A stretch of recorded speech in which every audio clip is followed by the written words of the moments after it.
Gina Cass-Gottlieb, chair of the competition regulator, the ACCC, urged the government to give the organisation more power to veto company mergers before they happen and not after the event. She spoke about it at the National Press Club. There is no requirement for merger parties to notify the ACCC of proposed mergers and acquisitions, nor to wait for clearance before they can complete.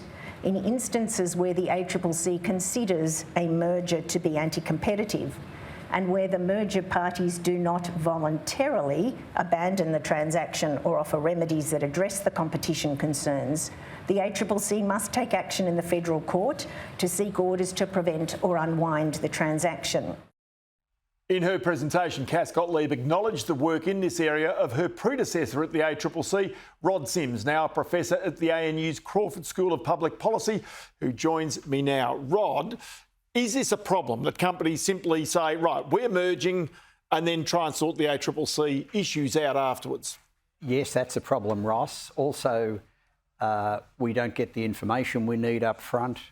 I think the way to put it is, Australia's regime is unique. You know, most other regimes, you can't merge unless you provide the appropriate information to the competition regulator.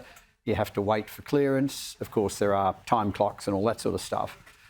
We seem to have a regime that wants to do all it can to facilitate mergers, and that's fine, but it comes at the cost of competition. All right, and tell me about that competitive cost that comes as a result of mergers, because Australia, known as the land of the great duopoly, of course, where there's two major giants in so many different areas. Yeah, and a lot of that has come about through mergers. I mean, we've now got really one dominant rail freight provider, which is PN up and down the East Coast. We've got 3 energy retailers. We've got a couple of supermarkets, 3 telcos, and most of that's come about through mergers. So there's this vast bulk of mergers going on, Ross, and the change in laws that are necessary that Gina outlined the day before were necessary to just deal with those ones that are just getting through that shouldn't and which seriously damage the economy. OK, so one that she identified, and you had been a big campaigner,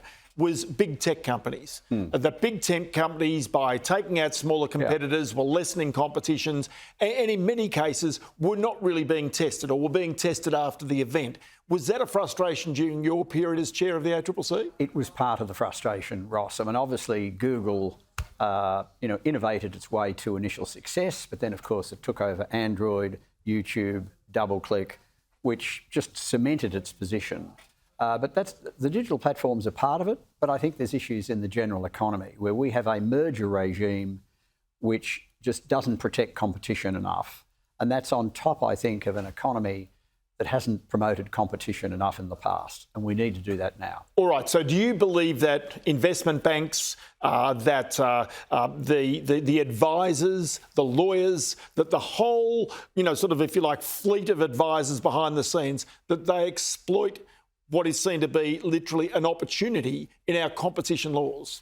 Look, exploit's a strong word, Ross, but they're paid. It's the right word, though, isn't it? Well, they're paid to get. They're paid to give advice to exploit. The merchant bankers are paid to get the highest price possible and to get the deal done, because that's how they get paid. The lawyers the same. That's their job, to get that done. So they're doing their job, and that's fine. The trouble is the ACCC doesn't have the tools to do its job.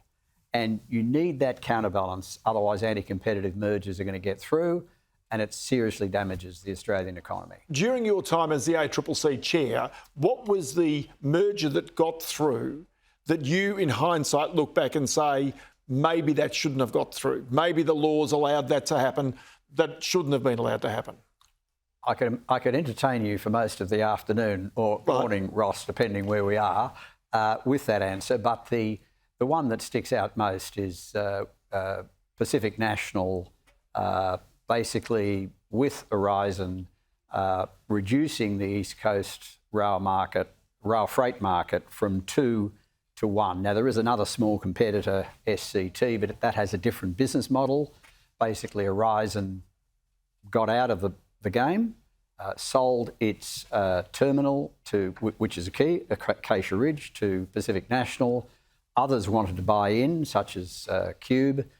So we had the if Verizon wanted out, there are other players who wanted to take their place. But the deal that was done meant that couldn't happen. So we went from effectively a sort of 2.5 to 1.5 in rail freight, Ross, which is so crucial for the Australian economy. That's the one that I guess upset me the most. All right, so there's that one. And I can also remember that some of the shipping, some of the local shipping, there were mergers in that area, but there were always, in hindsight, the ACCC saying, if you want this to go through, you're going to have to dispose of this, or you're going to have to make a deal to allow more competition on certain routes, whatever it was. That one sticks in my mind as being another one where you were acting almost after the event, as it were. Yeah, well, there was a shipping one serving the Northern Australia market, and that went from 2 to 1. And that was, again, something we thought shouldn't have happened, but the courts determined that it should. And what I find irritating, Ross, is every time the courts took a different view to the ACCC, all the lawyers would say, well, therefore the ACCC was wrong. No. What if the merger laws aren't right? What if we have a merger regime which is not doing its job, which is what I think the reality is? Rod Sims, always great to chat to you. Many thanks for your time on the program today. We'll talk again soon. Thanks, Ross.